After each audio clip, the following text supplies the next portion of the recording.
Alright, let's get started. So, today's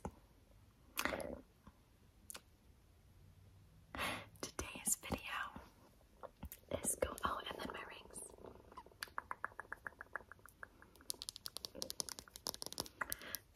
Today's video is going to be a Q&A,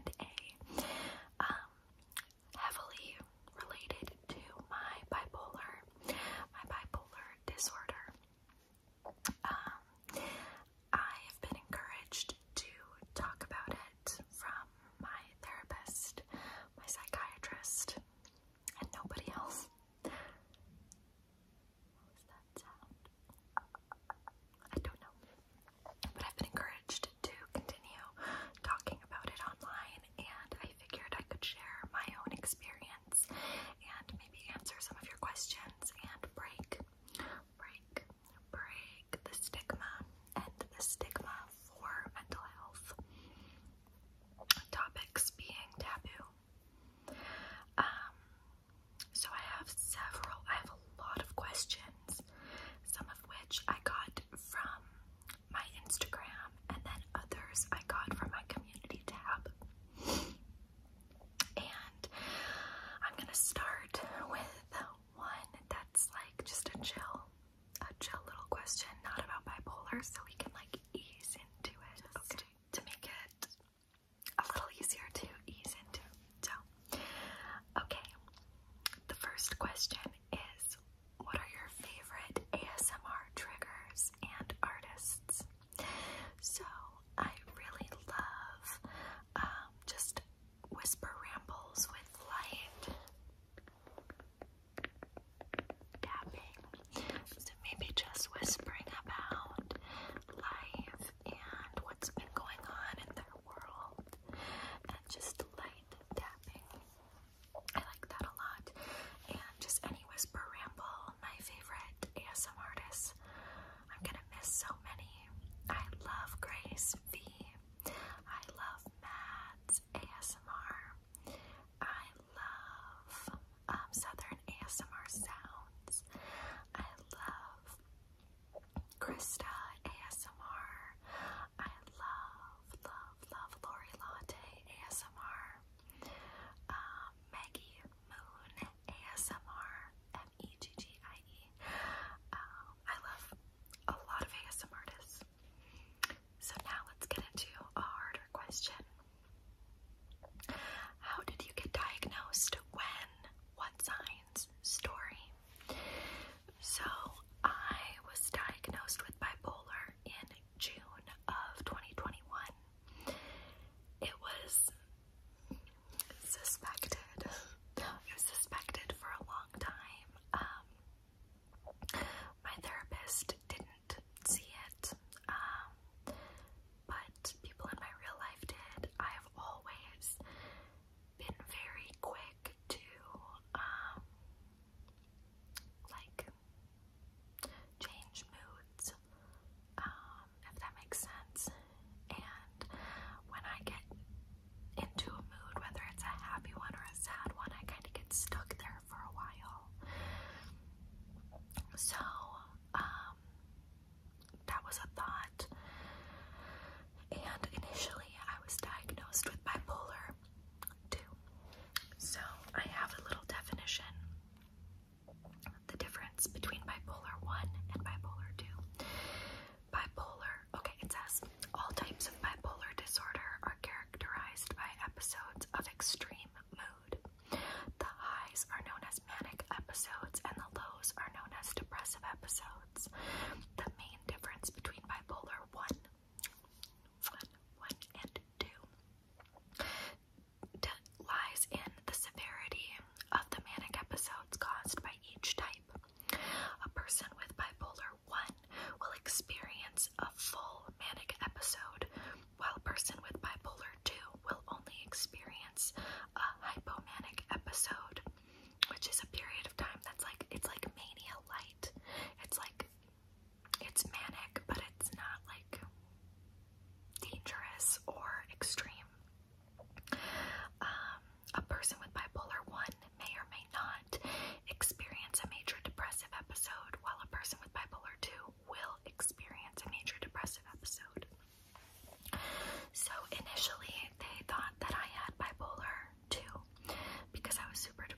diagnosed, and I wasn't really aware of whether or not I had ever had a manic episode. I thought that I had had one.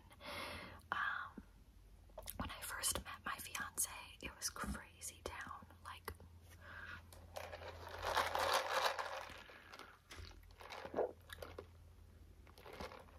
it was crazy. So I couldn't cry. I was so up that I couldn't cry. I tried to watch like sad movies to make myself emote, and I couldn't do it for like 3 months. It was crazy. So I suspected that that may have been an episode, but I wasn't sure. And so then basically I started talking to my psychiatrist, and he was like, I don't know, girl, I don't know, you know what I mean? He doesn't like to immediately jump to bipolar. He likes to start maybe with depression and anxiety, because those are more common, and treat those, and if that doesn't help, then obviously we'll move on to the next thing. So after a while, and a couple of manic episodes later, he was like, you are the textbook definition of bipolar 1. And I was like, sick, bro, that's awesome, love that for me. And then I started going back to therapy last month after a pretty severe manic episode that lasted about 4 weeks. And I started going back to therapy, and she also diagnosed me with bipolar 1. So I have bipolar 1. It just took us a little longer to figure that out.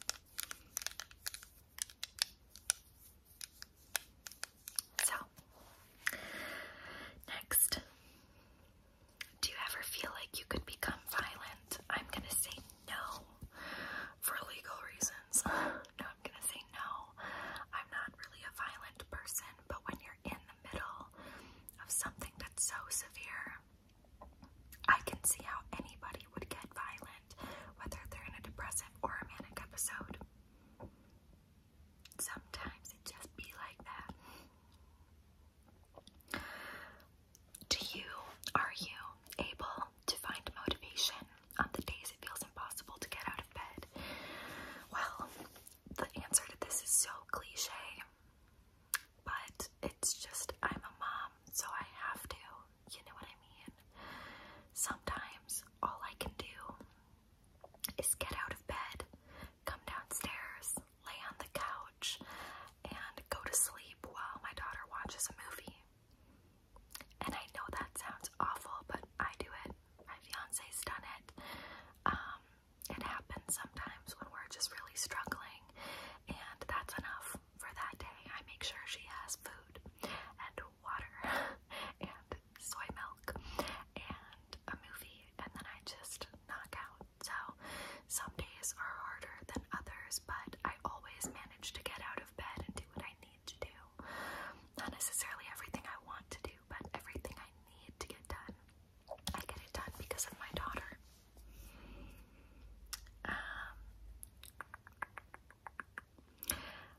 What is it like in a manic and depressive episode? Can you see or explain how each of them feel, so I can imagine myself in the shoes and how it would feel in my daily life?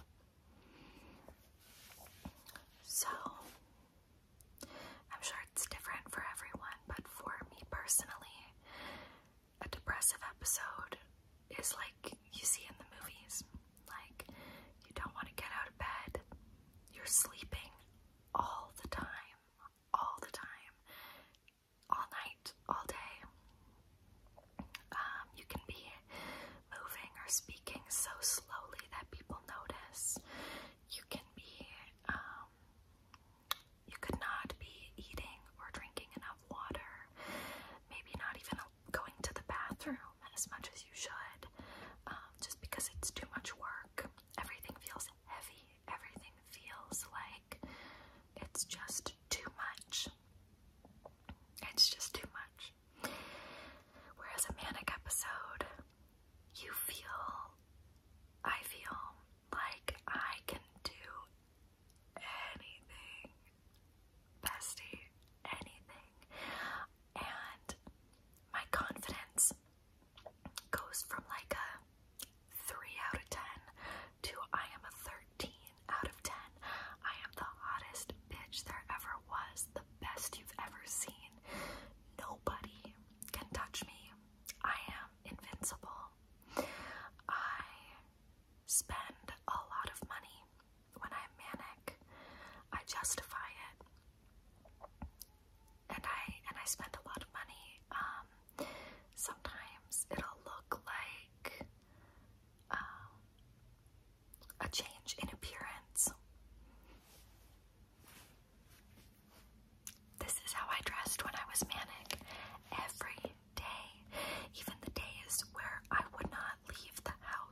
you also feel like you're getting so much done and you are so accomplished, but really you're jumping from task to task to task, and you can't focus on anything long enough to actually get anything substantial done.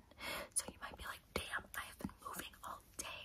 I am getting so much shit done, checking every box off my to-do list. And then you realize you haven't done shit that day. Mania is so fun, but it can cause you to be hypersexual. I think I looked and it said like 26% of, or like 56, something crazy. I think it was like 56% of people in a manic episode have cheated on their partners because they're so hypersexualized. And when you're in a manic episode, you don't see the consequences of your own actions. Your brain, the part of your brain that thinks about the future and the consequences, to where like, oh, if I do this, then this happens, that part of your brain shuts off. So you have no inhibitions. You can do anything. And you're feeling super confident. You're feeling super sexual. You're feeling like you want to spend a bunch of money. You want to invest a bunch of money in something, or start a candle company when you've literally never made a candle before and spend $10,000 on candle products. Not a personal experience, of course. So that's what it feels like. Oh, also, can a manic episode cause extreme anxiety, not just bliss or even rage? Yes. Yes, it can, because you're so go, go, go, and so like, I felt this last manic episode, it was torturous to be alone. I couldn't stand it, and I'm that bitch. Let me reposition. I am that bitch who will cancel plans just to like drink wine alone. I will do that and enjoy it. Sorry, I'm leaning forward to like get closer to the mic, but yeah, and I couldn't stand to be alone. My thoughts were racing, which was causing anxiety. I was only sleeping for like 4 hours a night, so as one could imagine, I was freaking on edge. And I remember saying that it felt like my whole body was full of carbonated bubbles, and it just felt like I was gonna explode. So that caused a lot of anxiety. And a lot of people experience rage as well. Let's do a fun question to break it up for a second. Was building alternative income streams and getting out of the 9-to-5 always your goal, or did it just happen? If so, was there a breaking point? I could talk about this for the rest of my life and never get bored of it. I've never, this is gonna sound stupid, but I just have a very entrepreneurial mindset. I have never imagined myself in a 9-to-5. My goal when I was younger was either to be a stay-at-home mom who somehow ran her own business outside of the home, or to be like an author, like a freelance, I write for myself, author, and have books published by the time I graduated high school, and like basically be the younger, hotter female version of Stephen King. That was my goal.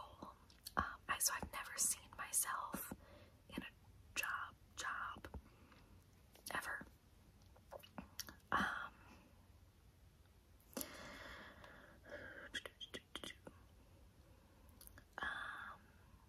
What was your first inclination that you had bipolar disorder? Well, actually, she wrote BPD, and contrary to popular belief, BPD is not bipolar disorder. It's borderline personality disorder. So those are two different things.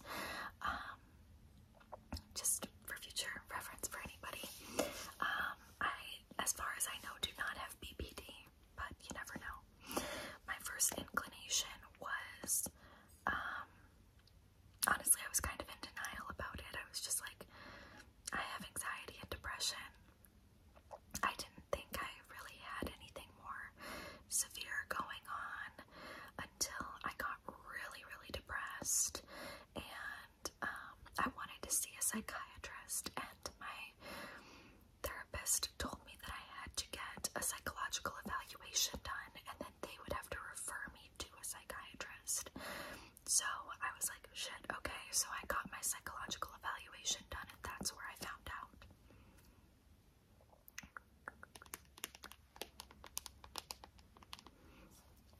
How are you coping with your sense of self between natural symptoms and medication?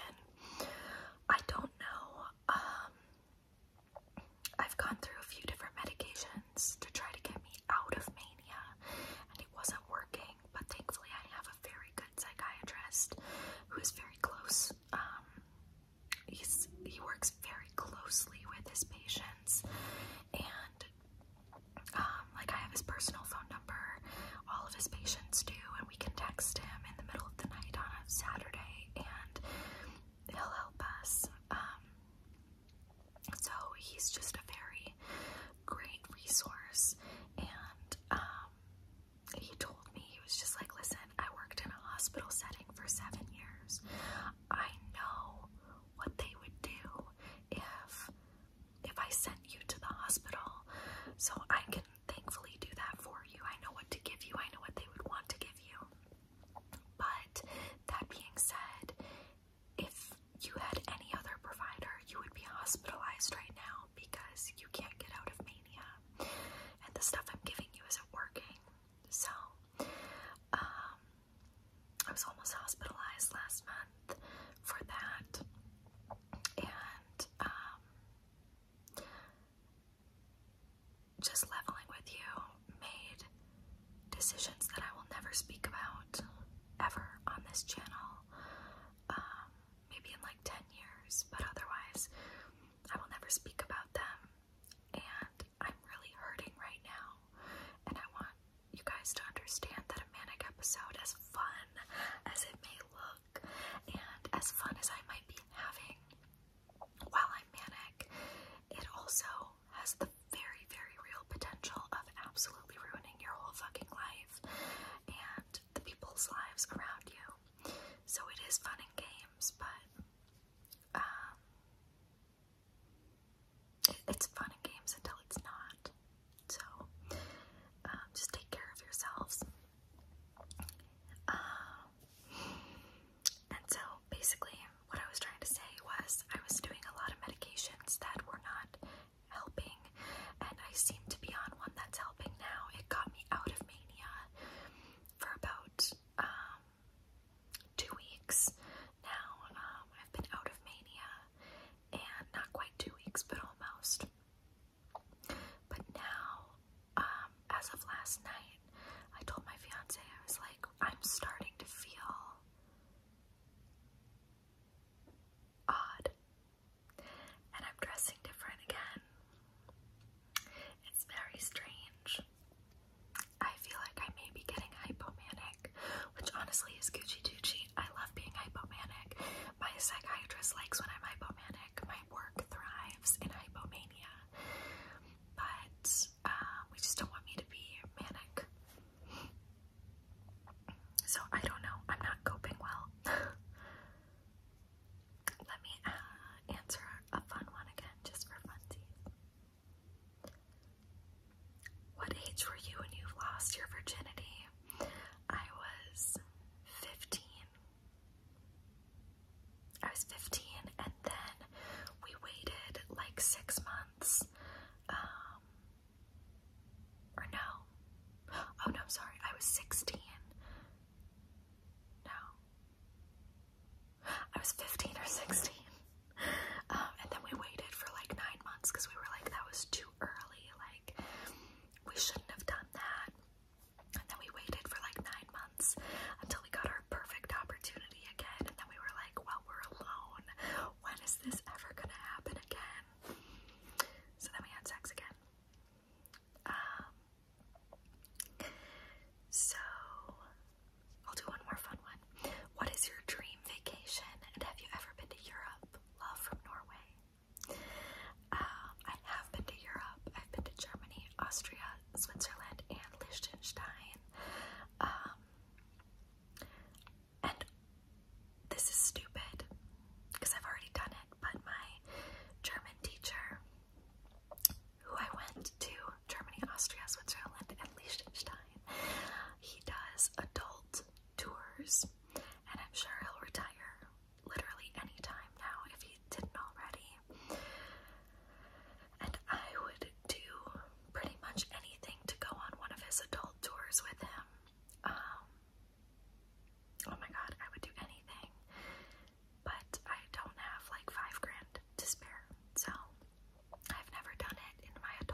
has receiving the diagnosis changed anything about your day-to-day life?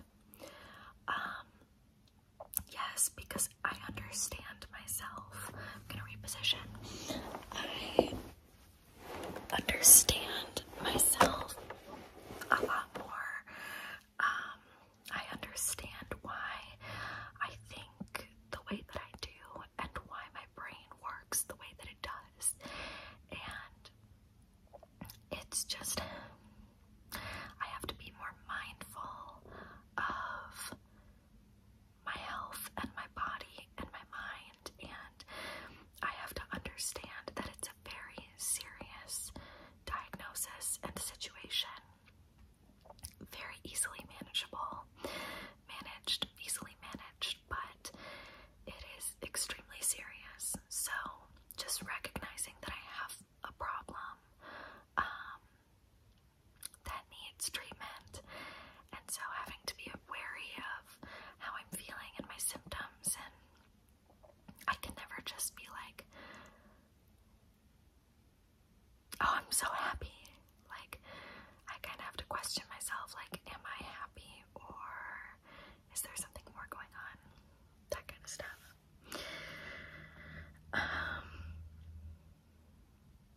What music do you like? I like 2000s emo. I like Simple Plan. I like Sum 41. I like Linkin Park. I like MGK, Machine Gun Kelly. I like Ariana Grande, the Cheetah Girls. I'm a very random mixed bag with that one.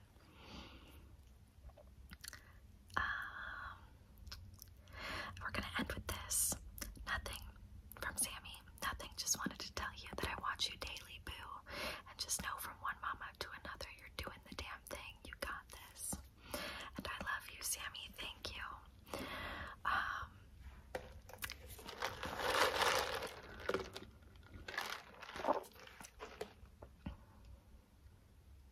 I needed that. Thank you. Yeah. I hope that this video was informative, helpful, that you could understand